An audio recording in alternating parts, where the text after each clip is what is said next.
Ya. Selamat pagi, jumpa lagi dengan saya Cokorda Udiana Nindya Pemayun.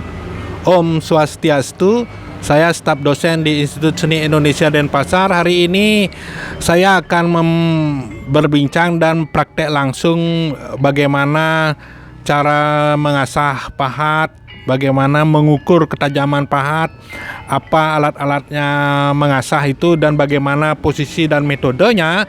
Saya akan bercerita atau berbincang-bincang dalam kelas Merdeka Belajar ini. Saya bertemu dengan Cokorda Rake. Selamat pagi Cokorda Rake. Kenapa niki becek rahayu?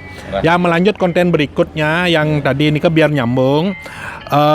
Kita mulai di posisi penjelasan tentang tatwa atau tutur tentang mengasah yang namanya pahat niki ya. Pahat tadi jelaskan ini ada pengancap, pemuku, pengutik, penjelus sama penyisir. Nah hari ini saya ingin tanya-tanya bagaimana nanti metode sama posisi mengasah. Singkat-singkat saja ditunjukkan yang mana namanya pemuku, yang cara ngasahnya bagaimana. Nah Nika silakan Pak Kodonge. Yang pertama napi niki namanya pengancap. Nah pengancap niki posisinya kan rata. Pengancap niki posisi atasnya rata. Ya. Tetapi dia mempunyai dua sisi yang berbeda. Satu yang pakai gusi namanya. Agak miring posisinya ya. Posisinya agak miring. Yang satu datar. Nah biasanya kalau saya mengasah pahat begini, ini adalah sangian. Niki sangian napi niki bahan. Niki sangian dari bahasa Balinya napi. Sangian batu niki, tapi batu batik istilahnya. Lebondo. Karena dia mempunyai pola seperti batik. Lebondo dibilang lebondo itu? Bukan lebondo. Niki biasanya batu niki yang banyak ditemui di Lombok biasanya. Ya. Kemudian niki ada lagi. Sudah itu niki ada sangian yang mana ini fungsinya untuk apabila pahat kita sudah tidak rata posisi atasnya. Ada bilah yang kasar. Ada bilah kasarnya. Bilah kasarnya ini untuk membuat pahat itu lebih rata. Bilah halusnya itu untuk membuat ujungnya itu biar rata dia. Nah setelah ujungnya rata menggunakan ini, andai kata pahat kita mengalami kepik yang pernah saya jelaskan tadi. Kepik itu karena mungkin kita bekerja kayunya ada batu di dalam atau bagaimana. Kalau patah harus ke pandai besi. Baik, sekarang posisinya dulu yang mana nih kalau pengancap? Kalau pengancap cara mengasahnya ini ada dua sesi. Sesi pertama itu adalah yang flat, yang yang rata. Sehingga basahkan sangiannya dulu. Posisinya bagaimana nanti? Ya, nanti kita lihat pahat juga dibasahkan. Posisi pahatnya itu rata, datar ya. Karena kalau kita miring ke sana sedikit, dia akan menjadi dua gininya, gusinya dua, sehingga susah untuk mengontrol di dalam hal menggunakan. Sehingga ini harus diasah dan lurus. Ini lurus. Nah sudah itu bisa dilihat ya posisinya. Posisinya tolong dilihat ya. Saya biasanya begini posisinya. Oke. Itu untuk yang posisi datar. Untuk yang posisi datar, yang sesi datarnya. Di sini ada sesi gusi yang mana dia agak miring sedikit. Ini harus diangkat, disesuaikan biar tepat kena dengan sangiannya. Tidak bisa terlalu datar karena nanti ujungnya tidak kena. Ya. Ini disesuaikan. Ini yang pengancap ya? Ya, ini pengancap sehingga rata dulu. Sudah itu bolak-balik kita biar sesuai dengan alurnya ya. Alurnya. Nanti kita bisa lihat ya. Sudah itu kita celupkan. Nah, bagaimana cara ngukur ketajamannya ini? Nah, sekarang biasanya kalau pahat itu sudah tajam, kita bisa lihat dari mata pahatnya ini. Apabila dia sudah hitam, tidak ada warna putih yang kelihatan, hitam, berarti sudah rata hitam semua. Sudah itu kita cek, juga bisa cek dengan kuku.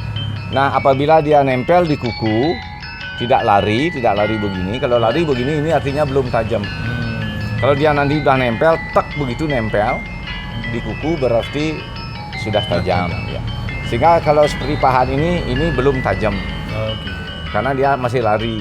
Nah nanti coba kita Oke. Tapi itu kan posisi Ya. kita bicara posisi mengancap ya. Itu pengancap ya. Sekarang ada pengancap yang sudah kecil. itu ada pengancap kecil juga sama seperti yang tadi. Tidak ada bedanya dengan pengancap besar. Sama posisinya sama juga, dia mempunyai dua arah. Cara ngukurnya sama juga. Cara ngukurnya sama. Lihat garis hitam ya, bukan garis putih ya. Ya sudah hitam artinya ketajamannya sudah menjadi satu garis dia.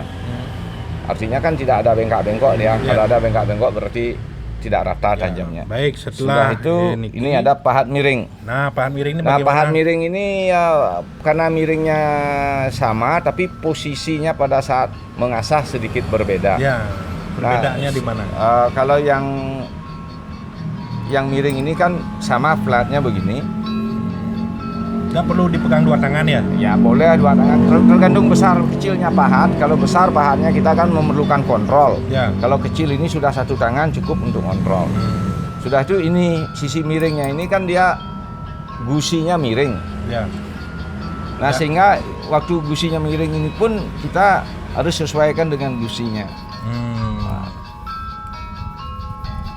Kalau sudah biasa nyanyi itu tidak perlu, makanya perpindahan pahat begini itu Sudah hafal. sudah hafal, tidak lagi kita kelihatan sudah begini profesional ya. lah ya. Sudah itu caranya juga sama, nanti kita cek dengan. Ya. Nah kalau ini sudah tajam karena dia tidak mau lari, nempel dia. Nah, setelah itu ada pengedukan. Nah, pengedukan sekarang yang lengkung ya. Pengedukan lurus. Kayak L itu ya bentuknya Ya, posisinya. ada pengedukan lurus. Ini Cara sahnya bagaimana? tekniknya sama karena di setiap pahat itu sudah mempunyai garis dia. Garis-garis untuk cara mengasah itu sudah ada. Kalau ini sesuaikan dulu dengan posisi asahannya itu Ya. dengan sangiannya istilahnya. Ini agak tinggi dia. Ya.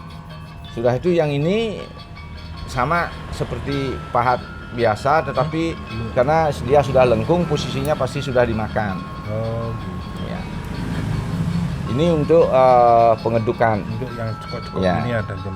Sudah itu ada lagi satu penyisiran. Nah, ini yang Penyisiran. paling Nah, sulit ini. Ini Paling sulit. betul-betul memang sulit untuk mengasah ini karena dia hanya mempunyai satu sisi. Artinya sisi di dalam itu nggak bisa kita asah. Kalau pahat yang lain kan mempunyai dua sisi begini. Ya. Kalau ini cuma punya satu sisi di luar saja. Nah makanya untuk mendapatkan penyisiran yang bagus ini sering kita berulang-ulang kali ke pandai besi untuk memperbaiki. Tapi begitu dapat yang bagus, kita akan ini yang paling tahan lama pahat. Ya, ya. Karena bentuknya ini agak unik sedikit, ada kapit udangnya itu istilahnya. Nah maka dari itu cara mengasahnya juga sama karena sudah ada teknik mengasahnya, tapi hanya dari satu sisi saja. Posisinya bagaimana kira-kira? Posisinya, nah ini disesuaikan dengan ya satu, Ya. baliknya di sini jadi baliknya. Oh gitu. Ya. Tidak balik begini, Ya. balik setengah jadinya. Karena semua ya di luar gininya. Yang berarti yang di dalam nggak Di perlu dalam biasa.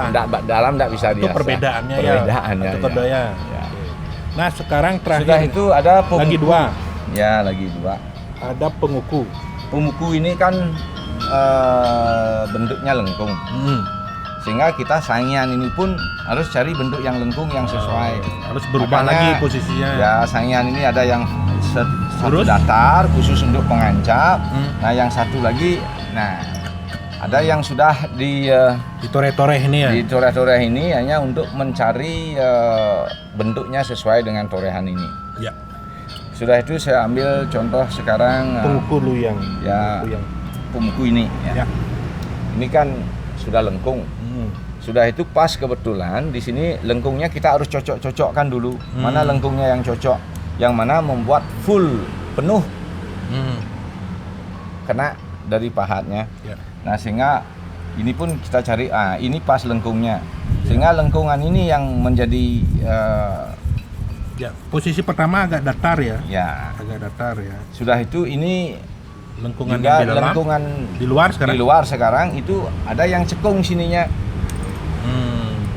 Sehingga ada dua untuk pahat pemuku ini, yang gundukan satu, yang cekung satu. Disesuaikan dengan posisinya dia. Iya.